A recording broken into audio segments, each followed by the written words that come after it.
Sometimes as a Bears fan, you think to yourself, it can't get worse than this. And then all of a sudden, Thursday night football, Bears, Seahawks, 5 minutes left to go in the game. And Thomas Brown proves that there is just a dark cloud hovering over the Chicago Bears. It is not a Coach Eberflus thing. It is not a Matt Nagy thing. It's not a Mark Trestman thing. It is a Chicago Bears thing. Something in the air, in the stadium, is causing us to act like complete idiots right before our eyes. What's up, guys? Believe in Bears, the podcast. That's what you're listening to right now. I am Gabe Ramirez, all-around media guru here in Chicago, and I am joined by 9-year NFL vet Clay Harbor, who you can hear weekdays on the Big Pro Football Show, CHSN. Make sure you check him out, Clay. Am I wrong with what I'm saying or what? No, that clock management situation, you would think after what they'd been through this year that they'd have that nailed down. You'd have your decisions made, your mind made up, and you'd know as soon as the fourth down hits that say you're going to go for it. You would know as soon as Caleb Williams is slow getting up and he completes a pass at 1:05 left in the clock and doesn't snap the ball again until 34 seconds or 32 seconds, that you would have plans in place for this, to where you would call a timeout in the first situation, not call a timeout in the second situation. You would think that when the delay of the game is coming up, you might realize that maybe the timeout at the end of the game situation might be worth a little more than the 5 yards, or you should even be in a delay of game situation because you should be moving faster than that. As a player, I've been through these situations. Do the Bears not practice them? I remember practicing these things every single week, starting from training camp, starting from OTAs to preseason to training camp. Every week of the regular season, you are practicing clock management situations, different scenarios, different situational football plays. So the players, the coaches, everybody are on the same page when it comes down to the game. These guys just freeze up in the game when the lights come on. Like, what do we do now? Like, what's going on? I guess I just can't understand how it happens, right? I mean, even going back to the 2-minute warning, or right before it, I should say, when the Bears were going to go punt, everyone in the stadium was like, dude, we're 4-11. Who cares? Go for it. Like, this is your opportunity to win the game with 2 minutes left. Don't depend on the defense. You know, granted, they've been playing well all day, but don't depend on them right now. Lean on Caleb Williams. Give him the opportunity to have his redemption arc. This is it. He's a self-saboteur. If there's one thing you think about Caleb Williams, right, he is just that. He likes to self-sabotage, or at least it seems that way. The whole offense does is actually, no, let me take that back. The entire offense loves to self-sabotage only so that it seems as though so they can find some redemption arc to make themselves seem, invincible. But it's like, it's to a fault. 2 minutes left. You go to punt, then you call the timeout. You go for it. Granted, a phenomenal throw by Caleb Williams. But it's like, what was going on before that? Then the pass to Rome Odunze on the 3rd and 15. No timeout on the 3rd and 15. Rome Odunze's on the floor. Your team got to run over there. You got 2 of them left. Like, I didn't listen to the post game because I don't know if you saw this, Clay. Post game, Caleb said he got hit in the neck, in the head, and he thought the coaches saw it. Okay, so little of this got to go on Caleb. He says, "Yeah, I took a little too much time. He got hit in the head or the neck." Caleb, you can call timeouts too, bro. I know you're a rookie. You ain't a rookie no more. There's 1 game left. This is week 15. What all the vets used to tell us about week 10. Y'all ain't rookie no more. You can't be doing that. Y'all ain't rookies no more. You ain't a rookie no more. If you call a timeout, Thomas Brown comes up to you and says, "Hey, why'd you call that timeout?" "Coach, I got hit in the neck. It was going to take me a while. We still got 1 minute and 5 seconds on the clock instead of 35 seconds. "Oh, okay." Thomas Brown goes, "Okay, cool. Good work. On to the next play. Now you got 1 minute left." It just doesn't make sense from both of their sides or stances there. To me, it seems like they're not practicing these situational football plays during practice. Yeah, well, talk to me about the last few plays of the game where the Bears, if they just got 10 more yards, they could have put Cairo Santos in a position to kick the field. Oh, my God. You talk about situational awareness on the football field? It's like they didn't want to kick the field goal. You see them throwing these passes downfield in that situation.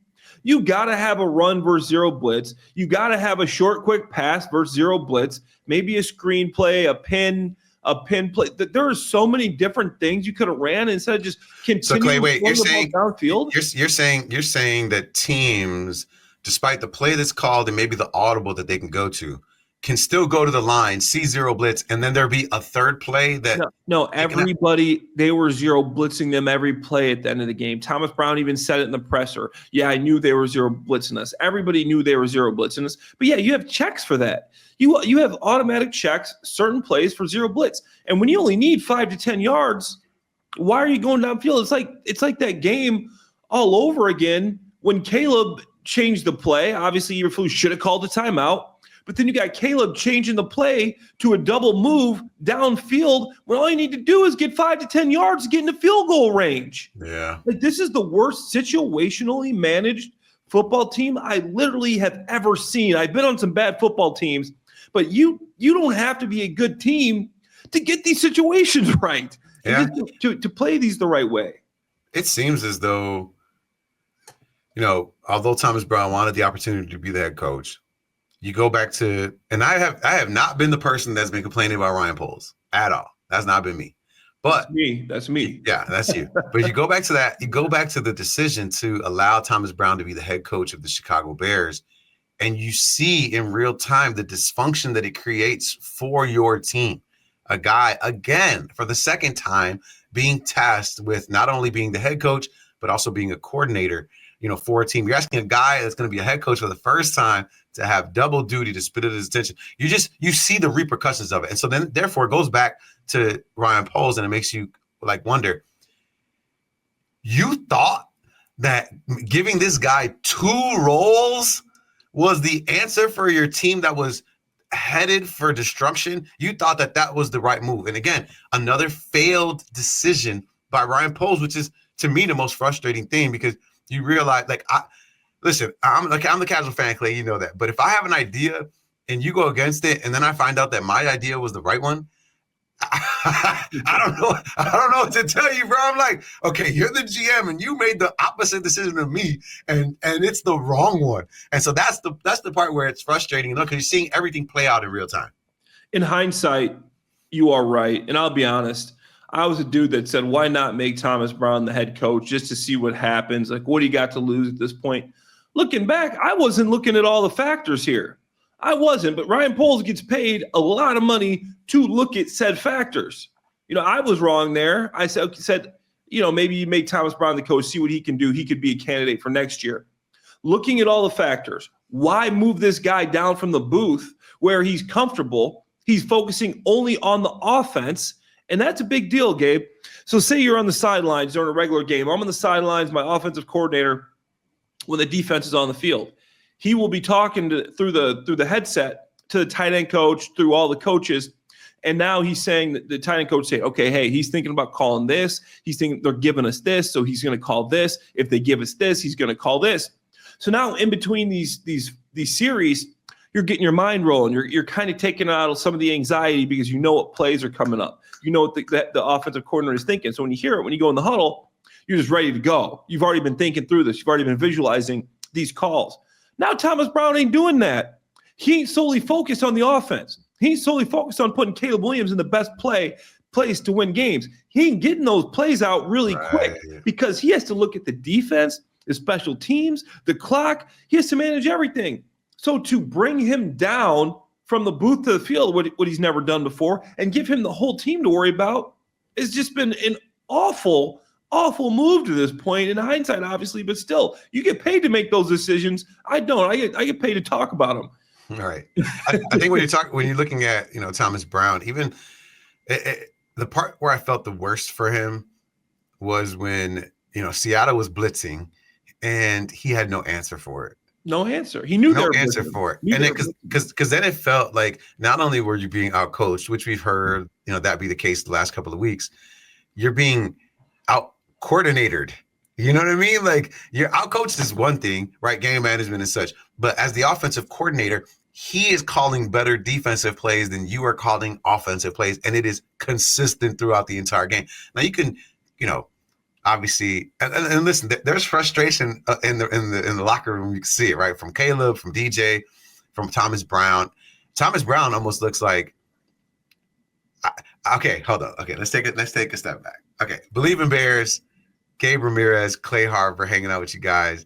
I want to take a step back because I want to talk about Thomas Brown's hat choice. Not a lot of people are going to talk about this. Okay. I don't remember what he was wearing, man. So I look at him on the sideline because he had wore the same thing like days in a row. He was just rocking the same hoodie, same jacket, and the same hat days in a row. I noticed it. And then on yesterday, on Thursday, he had like a dark blue Bears hat, but the B, instead of being, bold orange, was black. It was a black B, to the point where you couldn't even tell like what kind of hat it was. You know what I mean? And you know what I'm talking about, Clay, where you're like, yeah, I'm not representing this team. Like, I know what position they put me in, and so I'm not going to represent them in that way. And you saw it in the press. Did you know? I obviously, listen to every post-game press conference, not this last one, but every post-game press conference religiously. Last week's press conference, the average press conference I did all the math. I know, sick. But the average press conference this season, post-game press conference for a coach, has been 8 minutes and 49 seconds. 8 minutes. His was like 2 minutes. It was 3:36. Bro, he did the same thing yesterday. I said, that's it? Yep. And he was like, I'm not, like, it was almost like, guys, they're putting me up. I'm a lamb to slaughter right now. They didn't give me this job in good faith. They didn't, Caleb Williams is a diva. DJ Moore doesn't want to play with him. Like, he's seeing everything in real time. These guys don't want to play. Like, it's gotten to that point, and I think he understands that, and he understands that he's the sacrificial lamb. So you didn't see the hat, so it wouldn't have made it big of a deal. But what do you think about that? I mean, listen, you see his demeanor. It's much different than it was when he took over the offense. I feel bad for Thomas Brown, obviously. This guy was the passing game coordinator a month and a half ago. Then you move him to offensive coordinator. Now he's the head coach, and he's going against Mike McDonald, who's been the head coach all year. He doesn't have his systems in place. He's not going to be able to outcoach these guys. He doesn't have his lieutenants. You spend an entire offseason setting these things up. What do you mean? What do you mean? What's that? What do you mean, lieutenants? What do you mean? Your passing game coordinator. You got guys that you give different jobs to. The guys below you. You're the general. You got the lieutenants, and you got your corporal. You got all these guys that are set up in these different positions. You got your system that you use that is just perfect. The guy that you're listening to on the headset. The guy that's telling you what they're in. The guys. There's just so many things that these coaches go through to get ready for a game. And this guy gets thrown in the middle of the season. Of course, he's going to take the opportunity to be the head coach of the Chicago Bears. If it went well, he could have been a candidate to be a head coach for the Chicago Bears. Now, there's a -% chance that he's going to be a head coach for the Chicago Bears. And there's not even a chance he gets brought back as an offensive coordinator, which I thought at the time, if you hire a defensive coach, maybe you could interview him as an offensive coordinator because he had some success with Caleb. That's not even on the table no more. Thomas Brown knows he ain't going to be here next year. Maybe he goes back to Sean McVay. Maybe he goes somewhere else. But he's not going to be in Chicago. But I have a hard time putting this on Sean McVay. Every time I look at this thing, every time it always goes for me to Ryan Poles. Yeah, I look at Ryan Poles and the construction of the roster. Certainly, it is underwhelming.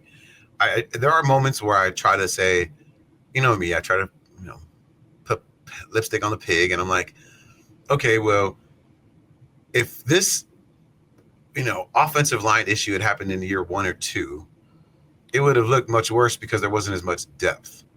And granted, these guys aren't good, but there's depth there, right? Like, at least you can throw in even though Curran had 2 costly penalties, at least you can't throw them in, where I felt like 2 years ago, it was like, you were picking people up off the waiver wire trying to fill in the offensive line, right?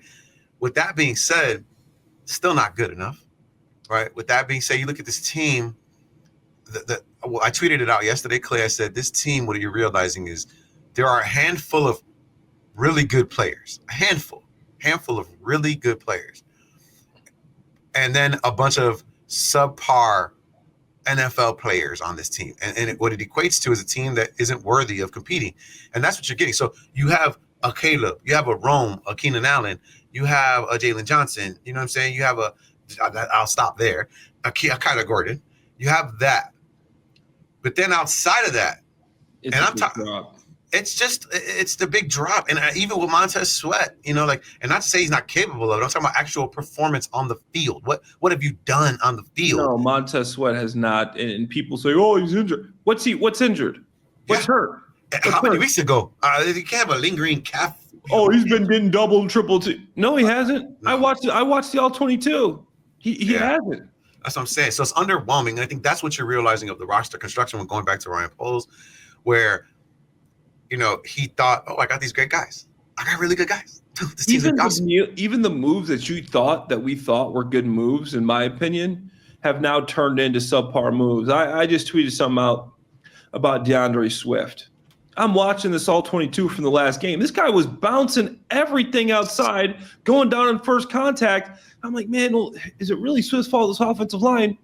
I go, let me look back at the free agents that we had, because we had all this money, these free agents, what they got paid per year. Aaron Jones, heck of a year. Derrick Henry making the same, $8 million a year as DeAndre Swift. Saquon Barkley's making 12. Josh Jacobs making 12. But the list just keeps going on. Austin Eckler having a year. All these options. And you pay $8 million a year to DeAndre Swift, who, yes, he had 1,000 yards, behind the Philadelphia Eagles, the best offensive line in the NFL. Saquon's doubling. He's already doubled what he had last year. Same amount of carries, not same amount of carries, he had more carries, but he's doubled it up. So that 1,000 yards right now doesn't mean much that you had last year, because Saquon is already at 2. Yeah. Okay, but it goes back to Ryan Poles and what he thought this team was going to be. He thought it was going to be a pass-happy team where Caleb was going to get 300 yards a game, throw for 4,000 yards, and that DeAndre Swift was going to be a weapon out of the backfield. When you quickly had to realize, no, someone needs to lean on the run. You got to give the running back the ball and allow him to run between the tackles, and then give your quarterback who holds the ball too long an opportunity to complete on or convert on third and short. That hasn't been the case, right? Neither one of those have been the case. Why? Because now when you're trying to revert the scheme that you were trying to run, leaning on the running back, he can't run between the tackles. Yeah. And so now your whole team, the roster construction of it is wasted. You got, here's something, Clay. When Caleb Williams is throwing or holding on to the ball too much, you've seen it every single play last night, it seemed like. You can't make this, like, if we had 3 bad receivers, then you would make the excuse, right? You give them this, these guys can't get open. We got to give them the receivers. You have 3 top-end receivers. So the excuse is not that these guys can't get open or they're not running good routes or that they're not good enough, right? So that's not the excuse. So Moore's been quarterback proof. He's had 1,000 yards with me throwing him the football. Yes. I mean, he's been quarterback proof, and you can't find him downfield. Let me ask you this. What percentage, obviously Caleb's had an up and down year. From when you drafted Caleb Williams, from us saying this could be the best situation that he was coming into, obviously the line needs to work. How do you think, are you disappointed what you've seen from Caleb Williams? The year's over. The season's over. There's 1 game left. Yeah, I did the morning show yesterday on 670. The score was Zach Zaidman, and he went viral for saying that that Caleb, wasn't a generational quarterback. What he's seen so far isn't generational, despite what everyone thinks and says. And I pushed back and I said, listen, I mean, look what he's done despite everything that's been around him, right? The offensive line, the poor roster construction, the head coach getting fired, and multiple offensive coordinators. He's still been able to do that. And I said, what was most important to me is that he's proven that he can get a score, even though he didn't last night, can get a score with, a little bit of time on the clock to put you in a position to win. Those things made me think, maybe not, I don't want to use a generational tag, but in the city of Chicago for multiple generations, he is the best quarterback from what we've seen so far. And I think that's what Bears fans lean on when they use the word generational. Now, can we point to things that Caleb is doing that is incorrect, that, you can say this is unacceptable? Yes, there are a ton of things like that, right? I think before the game, you heard Tony Gonzalez in the pregame mention it. And he said, hey, I know you have no interceptions. And I think a lot of times we try to say be a gunslinger, but we don't necessarily give the follow-up thought. And Tony Gonzalez did it beautifully yesterday. And he said, show your receivers that you have faith in them. That's what he was saying. Build some confidence in your receivers by throwing the ball up there and letting them feel confident that you think that they can go get the ball, like the 4th down play to Rome Odunze. And I think that's what's missing. When you talk about finding DJ Moore down the field, when you're talking about finding Rome Odunze down the field, never does Caleb Williams just put it up there and be like, man, I know my guy is going to get that thing. The same way like Baker Mayfield talks about Mike Evans. If it's one-on-one with Mike Evans is open. I think those are the moments that I feel like he's lacking and trying to do too much instead of just trusting his wide receivers. So I don't think he doesn't have faith in his arm, or he's not willing to put the ball up in the air. He just he's trying to minimize turnovers, and in doing so, not allowing his big ticket players like Rome Odunze, like Keenan Allen, to go up and do what they do best, which is put their hands on the ball and come down with it. No, I agree with you. And I think that Caleb, he deserves a little bit of the blame here. I mean, he could have been better, but people compare him to these other rookie quarterbacks, Gabe, and that's one of the things that are really stemming this thing, that keeping this thing going, is you see Jaden Daniels with a 70% completion percentage. Caleb's around 60. Bo Nix winning all these games and these playing good situational football. You got a lot of these players. Drake May looking really good, even though they're not winning games. With Caleb, I think he's done a lot of good things. He's got to get better versus the blitz. He's got to get the ball to his hand early. But you got to remember, most of these guys, Jaden Daniels and Bo Nix, played 5 years of football. Yes. They were near the most plays played. Bo Nix played the most college football for any quarterback in the history of the NCAA. Jaden Daniels was right behind him. Right. He nearly doubled up the games that Caleb had. That matters. That experience matters. So I think you're going to see a big difference in the second year Caleb. But I'm not making excuses. Don't call me a homer. But give me 60 seconds to rant on Ryan Poles real fast. Do it. So Ryan Poles, since he's been here, man, he just hasn't put together. Look, I'm not going to talk about draft picks, Velus Jones Jr. I'm not going to talk about draft picks with Zach Pickens and some of the misses you got here. Kieran Amagaji, who you didn't play yesterday. Isn't he? I thought he was your backup left tackle. The reason that Lord Larry Borum was up the week before is because we needed a swing tackle, and he could play the right and the left side. Guess what? Braxton Jones broke his leg. You still got Larry Borum up playing the left side. So Kieran Amagaji, 3rd round pick. Here's what really throws me off. 2nd round pick for Chase Claypool, number 32, right? You could have put the 32nd pick on your offensive line. When you traded for the right, Montez Sweat was going to be a free agent. When you traded for Montez Sweat in the middle of the season that you weren't going anywhere, you gave up the 40th pick in the draft, high 2nd rounder. You could have got Danielle Hunter in free agency without trading that pick. You could have got Jonathan Grenard in free agency without trading for that pick. You could have got Brian Cashman in free agency without trading that pick. So now the value of Danielle Hunter and a 2nd round pick you could have had on your line. You hired Matt Eberflus. You hired Shane Waldron. You hired Luke Getsy. You hired Alan Williams. You hired Walker, the running back coach. What makes you think that this is the guy that you want making decisions to hire your next football coach? When you see misstep, you bring Thomas Brown from the booth down to the field. You see misstep after misstep. To me, I like Ryan Poles. I like this guy. He just hasn't shown me that he is the guy that should be in charge of hiring an ex-coach. He sat in meetings with 9 offensive coordinators, Liam Cohen, Cliff Kingsbury. He points out Shane Waldron and says, I want that guy. I want that guy. So now you're going to find the right head coach. So I'm sorry if I don't think Ryan Poles should be here. I think you need to marry your head coach with your GM.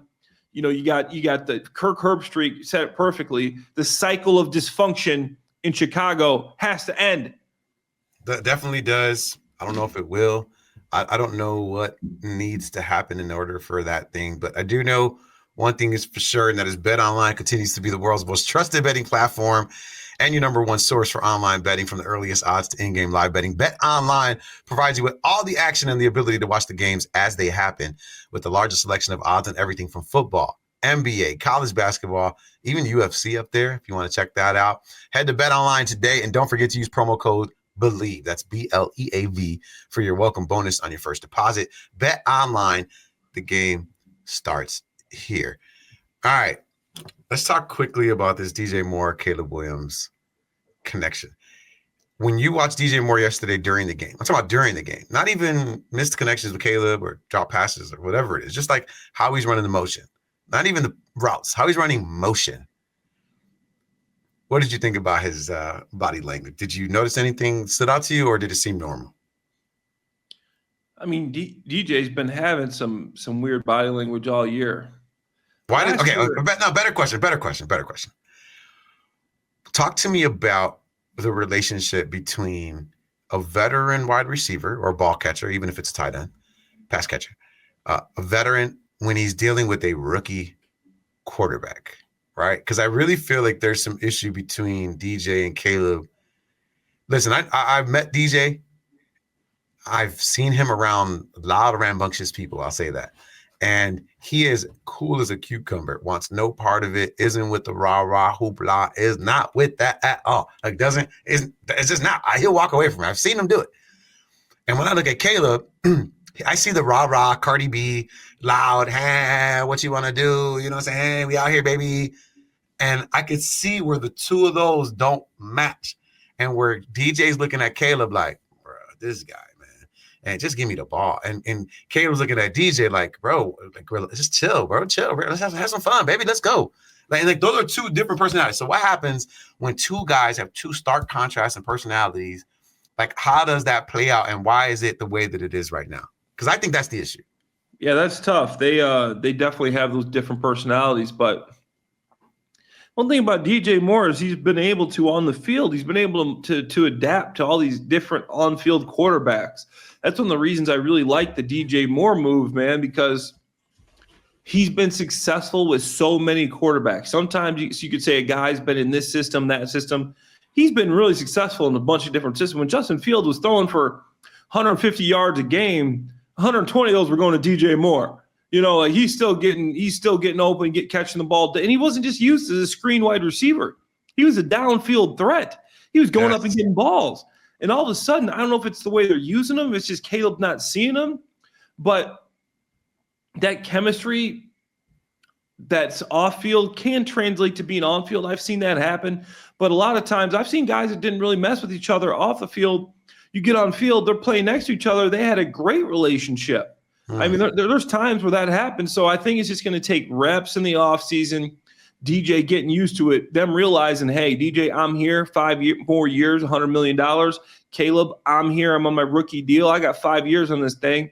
We got to figure this out. You're going to be my receiver. I'm your quarterback. There ain't no way around it. You ain't trading DJ Moore. You ain't getting Caleb Williams here to stay. So those two guys got to figure it out. Keenan could be gone next year. Rome's here. DJ's here. That's who Caleb has. So he's got to figure it out, and we got to find a way for Caleb and DJ to pick up this connection. Yeah, I've heard rumors that Keenan might be headed to Philadelphia, be the third wide receiver over there behind Devontae Smith and A.J. Brown. That'll be interesting. But he certainly is going to go to a team that is a contender in the present and make them better. Here are all the quarterbacks, excuse me, all the quarterbacks that have thrown a pass to DJ Moore over his career. Cam Newton, big personality, but unlike Caleb, he's a veteran. Exactly. He's a big personality, but he can talk to DJ, be like, it's all good, baby. And be like, it's all good, baby. I got you the ball. I'm going to get it to you. Don't worry about it. MVP, too. Yeah, the MVP year. Come on. They can't even use that. Taylor Heineke, who would probably be more similar to a DJ Moore, as would Kyle Allen, Will Greer. You know how humble Teddy Bridgewater is. PJ Walker, Sam Darnold, Baker Mayfield, guys that are on redemption arcs themselves, so would have been more humble coming to that team. Justin Fields, a guy who dealt with a lot of adversity. So these are all guys outside of Cam Newton, right? Tyson Bagent. Oh, wait, Bagent's not out here. Yeah. Wow, that's interesting. Tyson Bagent. Justin Fields, Tyson Bagent, guys that would be in a line with DJ Moore's personality. Is all I'm saying. Whereas Caleb Williams is like the younger, unproven Cam Newton, and DJ Moore now on the other side of that is like, bro, you can't be Cam Newton without putting up Cam Newton stats. Yeah, I'm telling you right now, there is something between those two guys. I hear Caleb Williams talking about my guy, Rome Odunze. It's just like there's something there, and I hope that they fix it because him and Rome playing video games together, bro. Stop playing video games, get in your playbook. When I heard that, I almost spit out my drink. They're talking about, Caleb's really good at Call of Duty. He's an elite gamer. Bro, that is not something you want to share with the world. And I know you guys are young. You're 22, 23. It's how I unwind. Yeah. I promise you, Tom Brady was not going home and playing Call of Duty for an hour. Your regimen during the season, I'm sorry. You chose this life. You want to be great. You want to win 8 rings. You want to do all. You ain't playing Call of Duty during season for an hour a night. No, Kyler Murray. No, Kyler Murray. Get off. Look at Kyler Murray. Kyler Murray was the best college football player I'd ever seen in person. Kyler Murray ain't panned out. that time matters, man. I'm not trying to sound like this David Goggins, you got to grind every second of the day. But at quarterback in the NFL, you got to be so focused. And I know you got all this talent and ability, but when they're sending zero blitz at you, you got to make these quick decisions behind a mediocre offensive line. You got to have a plan, and you got to be over-prepared. So when you get in that situation, you're just ready to go. It's just second nature for you. Well, there's certainly going to be a lot of Call of Duty being played over the next couple of days. Bears will get some days off before they head back to Hallis Hall on Monday, get things started. And then leading into the last game of the season against the Green Bay Packers, which I'm sure people are going to be maybe likely to pass up on that game. But I guess we will see. I will do another podcast before that so that way we can talk about that matchup. I'm sure Marshall will be here as well. But we appreciate you guys listening to us, man. Clay, where can the people find you on social media? It's Clay Harbs 82, posting all my stuff on there, my takes, my clips from the Big Pro Football Show, and we're talking everything Bears. Got a lot to unpack this week. That's right, and you can catch me on Twitter, Clay. I changed my Twitter handle. It's not Chicago Gabe no more? Instagram, because that's where people know me as Chicago_Gabe. Twitter, I decided to be an adult since I'm covering football. Gabe Ramirez. It's Gabe Ramirez, but here's how it happened. Gabe Ramirez obviously is a common name. Yeah. And that's never been available in the life of Twitter. Why? Because there's a guy named Gabe Ramirez who works for CNN. He's a producer, has been for over a decade. Him and we've messaged each other because, of course, he has my Twitter handle. We've messaged each other over the years, because he always gets tagged in things, from B96 and 670 Score, etc. And he'd be like, it's not me. It's not me. He'd do it every 2 weeks. He'd be tweeting it out. Well, with the Elon Musk thing and the Trump thing, his ass got off Twitter. And so for the first time in over a decade, the handle became available and I was able to get it. And so what I did was I grabbed Gabe Ramirez. And then I know, right? That's like a super win right there. I grabbed Gabe Ramirez and then I opened another Twitter page so I can take Chicago_Gabe so that way nobody took it and just like put my picture on there and try to do crazy shit while they were smart. Doing it. I know. So yeah, now I feel like a real sports journalist with my name Gabe Ramirez being out there. Looks like I'm the OG. Gabe Ramirez. The guy's legit now, man. That's super legit. All right. So follow me on Twitter, or if you want to see my real fun stuff, Instagram, Chicago_Gabe. But we will be back next week with another episode. Make sure you follow us wherever you get it. For Gabe Ramirez, for Clay Harbor, and for the absent Marshall Harris, we are BLEAV in Bears. We'll talk to you guys next time and have a great week.